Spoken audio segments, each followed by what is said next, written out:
어떤 사람들은 이런 질문을 합니다. 한국은 기축통화국이 아니기 때문에 이렇게 돈을 계속 찍어내다가는 베네수엘라처럼 망한다고요. 그런데 이 모든 것은 달러 대비 높아진 원화의 위상으로 설명드릴 수 있습니다.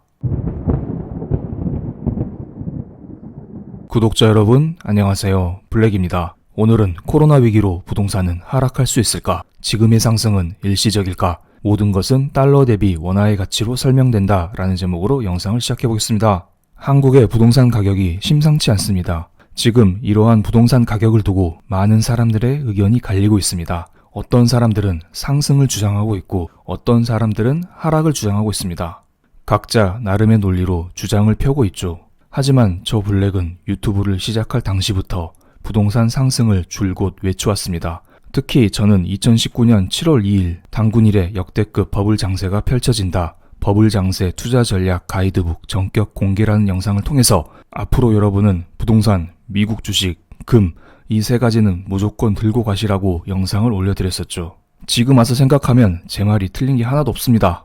여러분 박수 한번 치고 영상 시작해 보겠습니다. 실제로 제가 박수 한번 쳐봤습니다. 어쨌든 이번 영상에서는 다른 것보다 부동산에 포커싱해서 이야기를 풀어가 보겠습니다. 최근에 코로나 때문에 부동산이 하락한다, 폭락한다 이런 말이 많죠.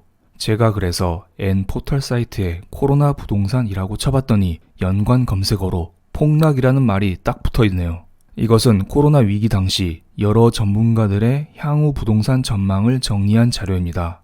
많은 사람들이 U자형, V자형 같은 부동산의 일시적 하락 그리고 추후 반등을 점치기도 했었지만 여기 써있는 두 명의 전문가들은 L자형과 같은 장기 부동산 불황을 점치기도 했었습니다. 실제로 코로나 위기 4월 초 그때 당시에는 서울의 집값은 하락하는 추세였습니다. 서울 동남권 그리고 서울 전체의 집값은 꾸준히 하락하는 추세였죠. 하지만 전국적으로는 아직도 덜 오른 지역이 많았기 때문에 상승폭은 줄었지만 여전히 상승하는 추세에 있었습니다. 그래서 제가 한국주택지수를 찾아봤습니다. 실제로 작년 말부터 꾸준히 오르던 한국의 집값은 코로나 위기 당시 3월, 4월, 5월 어느 정도 상승폭을 축소했었지만 6월 달에 다시 한번 집값이 우뚝 솟아올랐습니다. 이거 코로나 위기가 다 끝난 것일까요? 도대체 무슨 일이 있던 것일까요? 많은 사람들이 집값 상승을 설명하기 위해서는 저금리, 유동성, 정부 정책, 공급 부족, 전세가 상승 이런 것들을 이야기합니다. 간단히만 하나씩 언급만 드리겠습니다. 최근에 금리가 낮기 때문에 은행으로부터 돈을 빌려서 집을 사기가 매우 쉽습니다. 그래서 사람들이 집을 계속해서 사고 있기 때문에 집값이 오른다는 것입니다. 그리고 최근에 유동성이 역대급으로 풀렸다 이런 이야기 많이 들으셨죠? 맞습니다. 시중에 돈이 많이 돌아다니고 있습니다. 그래서 이러한 돈이 부동산으로 흘러 들어가면서 부동산을 끌어올렸다는 것입니다. 이 말 모두 맞습니다. 그리고 정부에서는 다양한 정책을 내놓고 있습니다. 지금 22번째인가요? 21번째인가요? 셀 수도 없습니다. 정부에서 정책이 나오면 나올수록 공급 부족과 전세가 상승을 유발시키면서 집값을 계속해서 끌어올리고 있습니다. 이러한 5가지 요인은 많은 유튜버들이 설명을 하고 있고 그리고 여러분도 하도 많이 들어서 다 알고 계실 겁니다. 저는 여러분들이 이러한 것들은 다 알고 계실 거라 믿고 이러한 것들은 따로 설명드리진 않겠습니다. 그런데 여기에서 이러한 질문을 하시는 분들도 계십니다. 아니, 지금 코로나 경제 위기 아니냐? 우리 예전에 IMF 경제 위기, 2008년 리만 브러더스 이때 당시에는 집값이 하락했었다. 지금은 왜 하락하지 않냐? 저한테 이런 질문을 하시는 분들도 계십니다. 맞습니다. 97년 말에서 98년 사이 한국의 IMF 당시 집값은 크게 출렁였습니다. 그리고 2008년 세계 대공황 당시에도 집값은 일시적으로 하락하기도 했었죠. 그런데 지금의 한국의 집값은 조금 이상합니다. 세계적인 경제 위기가 터졌음에도 불구하고 한국의 집값은 꾸준히 우상향하는 모습을 보이고 있기 때문입니다. 도대체 왜 그럴까요? 저는 97년 말 IMF, 2008년 리만 브러더스 이때와 달리 이 3가지 이유 때문에 지금은 집값이 상승하고 있는 것으로 보입니다. 첫 번째는 은행의 재무 상태입니다. 은행의 재무 상태가 과거 경제 위기 때와 달리 엄청 좋은 상태죠. 그리고 두 번째는 미국의 제로금리입니다. 여러분, 제가 미국의 제로금리 이런 이야기를 하면 아니 2008년도에도 미국은 제로금리였다 이런 주장을 하실 수도 있습니다. 하지만 그때 제 기억에 미국은 8년인가 9년 이 정도 제로금리를 유지했었습니다. 그렇기 때문에 제가 볼 때에는 지금도 최소한 그때처럼 8년 정도 미국은 제로금리를 유지할 것으로 보입니다. 최근에 파월 연준 의장도 최소한 2022년 말까지 즉 앞으로 2년 반 동안은 제로금리를 유지하겠다 이런 식으로 발표를 했습니다. 그런데 2년 반 후에는 또 이런 말을 할 수가 있습니다. 앞으로 또 2년간 제로금리를 유지하겠다 이런 식으로 또 발언을 또 할 수도 있습니다. 또 참고로 미국이 제로금리를 유지하면 한국 입장에서는 금리를 올릴 이유가 전혀 없습니다. 그렇게 되면은 대출을 통해서 자금을 조달하기가 좀 더 용이해지겠죠. 마지막으로 많이 아시는 역대급 유동성입니다. 지금은 97년, 2008년에 비해서 유동성이 역대급으로 공급되고 있습니다. 미국 중앙은행만 해도 지금 시중에 푼 유동성의 규모가 2008년 경제위기 대비 3, 4배 훨씬 많습니다. 당연히 한국도 마찬가지겠죠. 이러한 유동성은 화폐 가치 하락을 불러오면서 부동산 가격을 계속 끌어올리고 있습니다. 하지만 이 세 가지 역시 많은 사람들이 이야기하고 있는 것입니다. 하지만 저는 앞선 세 가지보다는 높아진 원화의 위상, 이것을 부동산 가격 상승 원인으로 꼽아보겠습니다. 여기에서 원화의 위상? 이런 이야기를 하면 물음표가 몇 개 떠 다니실 거라 봅니다. 아니, 지금 정부에서 역대급으로 돈을 풀고 있지 않냐? 그러면 화폐 가치가 떨어지는 거 아니야? 그런데 원화의 위상이라니? 약간은 조금은 어이없을 거라 봅니다. 그래서 제가 천천히 한번 설명드려 보겠습니다. 97년 말부터 현재까지의 원달러 환율을 정리했습니다. 97년 IMF 때에는 원달러 환율이 달러당 2,000원까지 올라갔죠. 그리고 2008년 세계 대공황 당시에는 원달러 환율이 달러당 1,600원까지 올라갔습니다. 하지만 지금 코로나 위기 당시에는 원달러 환율이 달러당 1,300원까지밖에 올라가지 않았습니다. 원달러 환율의 고점이 조금씩 낮아지고 있는 것입니다. 원달러 환율이란 달러당 원화의 가치를 나타낸 것입니다. 쉽게 말씀드리면 환전을 예시로 들어 설명드리겠습니다. 만약에 원달러 환율이 상승하게 되면은 1달러로 환전을 할 때 원화가 많이 필요하다는 것이죠. 반대로 원달러 환율이 내려가면 1달러로 환전을 할 때 원화가 조금 필요하다는 것입니다. 지금 원달러 환율의 고점이 조금씩 낮아지고 있죠. 즉 앞으로 여러분이 환전을 할 때 97년 IMF, 2008년 리만 브라더스 이때에 비해서 원화가 조금 필요하다는 것입니다. 그래서 약간 정리를 해보겠습니다. 원달러 환율이 하락하고 있다. 이 말은 무엇이냐면 만약에 여러분이 달러 가치를 고정을 한다면 시간이 흐를수록 원화의 가치가 상승하고 있다는 말이고 만약에 여러분이 원화의 가치를 고정을 했다면 시간이 흐를수록 달러 가치가 하락했다는 말이 되겠죠. 그런데 여러분, 달러나 원화 이러한 화폐의 가치는 절대적인 가치가 아닙니다. 늘 상대적으로 움직입니다. 여러분이 많이 아시는 달러의 가치를 나타내는 달러 인덱스라는 지수도 유로화 대비 달러의 가치를 나타낸 것입니다. 그래서 여러분은 이렇게 생각을 하시면 됩니다. 지금 시간이 흐를수록 달러 대비 원화의 가치가 상승하고 있다라고요. 제가 임의적으로 표시를 해봤습니다. 만약에 97년 IMF 때 달러의 가치가 100이라면 그때에는 원화의 가치가 20이었습니다. 그리고 2008년 경제위기 당시 달러의 가치가 100이라면 그때 원화의 가치는 50이었습니다. 하지만 코로나 위기 당시에는 달러 대비 원화의 가치가 상승하면서 달러의 가치가 100이라면 원화의 가치는 80까지 올라왔던 것이죠. 이 수치는 모두 제가 임의로 작성한 것이니 어디 가서 이런 이야기 하시면 안 됩니다. 그만큼 97년 IMF 대비 상대적인 원화의 가치가 상승했다는 것입니다. 여기까지 들으면 약간 이해가 안 되실 거라 봅니다. 그래, 원화의 가치가 IMF 때에 비해서 조금씩 상승하고 있다. 그래, 여기까진 이해했다. 그래서 어쩌라고? 그래서 제가 조금 더 설명을 드리겠습니다. 그 전에 원화 가치 상승을 불러오는 가장 큰 요소를 하나 설명드리겠습니다. 원화 가치 상승은 한국의 무역 수지에 있습니다. 한국은 97년 말 IMF, 2008년 세계 대공황을 제외하고 계속해서 무역 흑자를 내고 있습니다. 즉 계속해서 달러를 벌어들이고 있다는 것입니다. 장기적으로 무역 수지 흑자는 세계 투자자들의 이목을 끌만했습니다. 어라? 한국이란 나라 계속해서 달러를 벌어들이고 있네? 우리 한국에 투자해도 한국이란 나라는 망하진 않겠어. 사람들로 하여금 이런 인식을 갖게 한 것입니다. 그래서 한국의 10년 만기 채권 금리는 계속해서 하락하는 추세였습니다.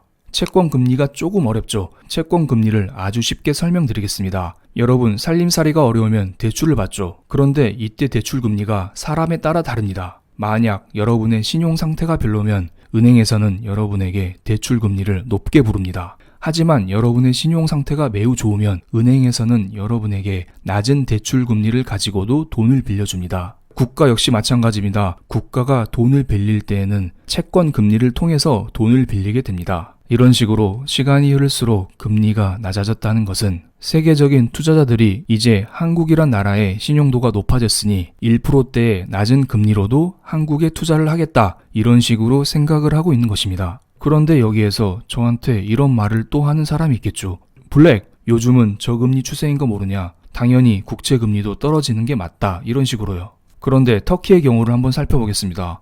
파란색이 터키의 기준금리, 검은색이 터키의 10년 만기 국채금리를 나타낸 것입니다. 2018년, 2019년도에는 미중 무역 전쟁으로 인해서 달러의 가치가 상승하는 시기였습니다. 그래서 전 세계의 자금이 미국으로 쏠리던 시기였죠. 그러면 신흥국 입장에서는 자금 유출을 경험하게 됩니다. 그래서 이를 견디지 못한 터키 정부는 인위적으로 기준금리를 20% 이상 올렸던 것입니다. 터키 정부는 이렇게 말하는 것입니다. 투자자 여러분, 제발 미국으로 가지 마세요. 제가 금리를 20% 쳐줄 테니까 제발 여러분 터키 돈을 팔고 달러로 환전해서 미국으로 도망가지 마세요. 그냥 터키 돈을 가지고 우리나라에 남아 있어 주세요. 이런 식으로 이야기하고 있는 것입니다. 그래서 실제로 한국에서도 2018년도 당시에 국채금리가 2.5%까지 올랐던 적이 있었습니다. 그리고 여기 화살표 친 부분은 2008년 경제위기 당시, 코로나 위기 당시를 나타낸 것인데요. 2008년 경제위기 당시에도 일시적으로 국채금리가 튀었죠. 하지만 최근 코로나 위기 당시에는 국채금리가 그렇게 많이 튀지 않았습니다. 이것은 무엇을 의미하는 것일까요? 그만큼 원화의 위상이 높아졌기 때문에 외국 투자자들이 비슷한 경제위기가 닥쳤을 때 2008년도에는 이런 식으로 훅 빠져나갔었는데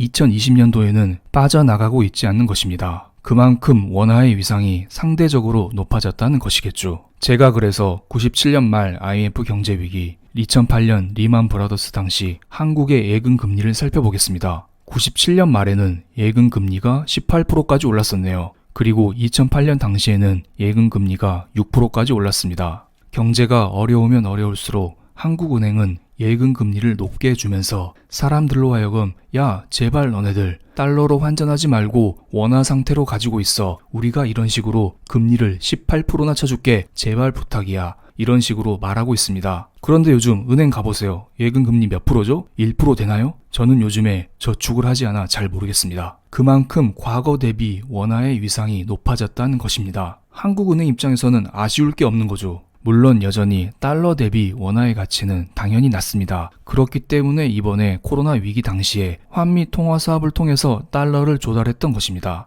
하지만 97년, 2008년 과거처럼 예금 금리를 과도하게 올려서 투자자들의 시선을 잡을 필요는 없었다는 것이죠. 그만큼 원화의 위상이 상대적으로 높아졌다는 것입니다. 여러분, 계속해서 말씀드립니다. 오해하지는 마세요. 당연히 원화보다 달러가 더 안전한 자산인 것은 맞습니다. 저는 97년, 2008년 대비 한국의 원화의 가치가 높아졌다는 것을 말하고 있습니다. 그럼 원화가 점점 강세면 뭐가 좋을까요? 리만 브라더스, 코로나 위기 때마다 자금 유출 가능성이 낮아집니다. 그렇게 되면 한국은행 입장에서는 금리를 올릴 필요가 없겠죠. 그냥 한미 통화 수합을 조금씩 하면서 달러의 발작을 조금 진정시켜주기만 하면 됩니다. 그래서 이번 위기 때에도 원달러 환율이 1,300원까지만 올라갔다가 바로 떨어졌던 것입니다. 그럼 자금 유출 가능성이 낮아지면 한국 입장에서는 무슨 장점이 있을까요? 이것은 한국의 M2 통화량을 나타낸 것입니다. 지금 역대급으로 통화가 풀리고 있다는 것을 알 수 있습니다. 만약에 자금 유출 가능성이 낮아지면은 한국은행 입장에서는 조금 더 마음 놓고 돈을 찍을 수 있게 되는 것입니다. 즉, 지금의 통화량 증가 추세를 점점 더 극도하게 상승시킬 수 있다는 것입니다. 어떤 사람들은 이런 질문을 합니다. 한국은 기축통화국이 아니기 때문에 이렇게 돈을 계속 찍어내다가는 베네수엘라처럼 망한다고요. 그런데 이 모든 것은 달러 대비 높아진 원화의 위상으로 설명드릴 수 있습니다. 97년, 2008년 대비 원화의 위상이 높아졌다고 계속 이야기를 하고 있습니다. 그것은 과거 대비 돈을 찍어낼 여력이 조금 더 있다는 것이겠죠. 만약에 미국에서 돈을 100 정도 찍어내면 한국은 눈치를 보고 10 정도를 찍어낼 겁니다. 10 정도를 찍어냈는데 자금 이탈이 전혀 없으면은 20을 찍어내고 또 반응이 없으면 30을 찍어내고 혹시나 40 정도를 찍어냈는데 자금 이탈이 조금씩 보이면은 다시 돈을 30으로 찍어내는 것이죠. 이런 식으로 한국은행 역시 조금씩 돈을 찍어내면서 시중의 통화량을 지속적으로 공급할 수 있을 거라 봅니다. 원화의 가치가 점점 높아지면 높아질수록 한국은행 입장에서는 찍어낼 수 있는 돈의 기준선이 높아지는 것입니다. 즉, 시중의 유동성을 계속해서 풀 수 있다는 것이겠죠. 이것은 곧 부동산 가격의 상승을 불러올 거라 봅니다. 마지막으로 제가 또 가상의 질문을 한번 받아보겠습니다. 그런데 언제까지 원화의 가치가 과거 대비 높은 채로 유지가 될 수 있을까요? 나라가 흔들리는 것은 한순간인데 우리가 어떤 포인트를 보면은 원화의 가치가 다시 하락하고 있다. 한국에서 자금 유출이 일어나고 있다. 이런 것을 눈치챌 수 있을까요? 이런 질문이 또 나올 수 있습니다. 여러분, 한국의 10년 만기 채권 금리를 보시면 됩니다. 부동산 참 어렵죠. 부동산을 제대로 하기 위해서는 한국의 10년 만기 채권 금리까지 체크를 해야 됩니다. 물론 이것은 많은 사람들이 이야기하고 있진 않습니다. 저만의 생각일 수도 있어요. 어쨌든 지금 한국의 10년 만기 채권 금리는 1.3%대에서 매우 안정적으로 움직이고 있습니다. 하지만 만약에 이러한 한국의 10년 만기 채권 금리가 위로 튀게 된다면 그만큼 한국은 채권을 발행할 때, 즉 돈을 빌릴 때 사람들에게 이자를 많이 지급해야 하는 것입니다. 즉 한국의 신용도가 떨어졌다는 것이겠죠. 그래서 우리는 한국의 10년 만기 채권 금리가 계속해서 제자리를 유지하는지 혹은 감소하는지 이것을 꾸준히 체크해야 됩니다. 만약에 이 수치가 튀어오르면 한국에 위기가 있다는 것입니다. 그런데 채권 금리라 매우 어렵죠. 좀 더 쉬운 게 없을까요? 제가 영상 중간에 원화가 최근에 강세인 이유는 한국은 무역수지 흑자를 꾸준히 내고 있기 때문이라고 설명을 드렸습니다. 그렇습니다. 만약에 한국의 무역수지 적자가 꾸준히 이어지고 있다면 이것은 분명히 원화 가치 하락을 불러올 거라 봅니다. 사람들은 한국을 달러를 꾸준히 벌어들인 나라, 그렇기 때문에 투자하기에 안전한 나라, 이런 식으로 인식을 하고 있습니다. 그런 한국이 만약에 무역수지 적자를 꾸준히 낸다면 사람들은 원화를 팔고 달러로 환전해서 다시 한국을 이탈하겠죠. 그런데 한국의 무역 대부분을 담당하는 게 바로 반도체입니다. 그리고 이 반도체의 대부분은 삼성전자에서 만들죠. 그래서 부동산 하시는 분들은 이것을 명심해야 될 겁니다. 삼성전자의 실적을 지켜보시면 됩니다. 몇몇 사람들은 삼성을 욕하시는 분들이 계시는데 그러면 안 됩니다. 나라 먹여 살리고 있습니다. 그럼 오늘 영상 여기에서 마치겠습니다. 감사합니다.